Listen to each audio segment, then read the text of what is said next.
Hello friends, I am Dr. Dharmesh Patel. I work as mind power trainer, memory trainer. I also work as NLP practitioner and life coach. क्या आप जानते हो memory को विकसित करने के लिए महत्व के 5 स्टेप्स होते हैं।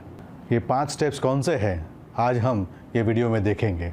अगर आपने ये 5 स्टेप्स कर लिया तो आप बहुत आसानी से आपके सब्जेक्ट को मेमोराइज़ कर सकते हो। ये 5 स्टेप्स इस प्रकार है। Number 1 is interest, number 2 concentration, number 3 observation, number 4 understanding and number 5 revision. Let us take an example. अगर आपको एक थिएटर में भेज दिया जाए और इस थिएटर में आपकी मनपसंद मूवी चल रही है, 3 घंटे के बाद आप बाहर निकलते हो, आपका दोस्त मिलता है, आपका दोस्त आपको पूछता नहीं है, पर भी आप पूरी movie without feeling single dialogue पूर्ण मूवी आप उनको बता सकते हो।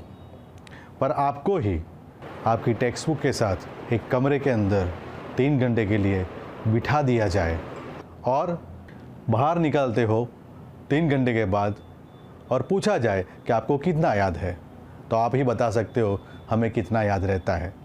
तो ऐसा तो क्या हुआ कि उस मूवी को आप पूर्ण रूप से मेमोराइज़ कर लेते हो, बता सकते हो। जवाब है इंटरेस्ट। उस मूवी में आपका इंटरेस्ट, पर सब्जेक्ट में आपका इंटरेस्ट नहीं है, इसलिए आपको ये सब्जेक्ट याद रहता नहीं है। अनफॉर्चुनेटली स्कूल में या कॉलेजेस में आउट ऑफ 7 सब्जेक्ट 5 सब्जेक्ट्स ऐसे होते हैं जिसमें हमारा इंटरेस्ट नहीं होता है और इसीलिए हमें याद नहीं रहता। हमें बार बार टीचर ने बताया है, हमें बार बार पेरेंट्स ने बताया है कि बेटा इंटरेस्ट के साथ पढ़ो, इंटरेस्ट के साथ पढ़ो, इंटरेस्ट के साथ पढ़ो। पर आज तक कोई टीचर या पेरेंट्स ने ये नहीं सिखाया कि सब्जेक्ट में इंटरेस्ट कैसे आता है। इसी प्रकार मेमोरी के 5 स्टेप्स के बारे में अगर आप जानना चाहते हो तो आपको मेरा सेमिनार या तो वर्कशॉप अटेंड करना पड़ेगा।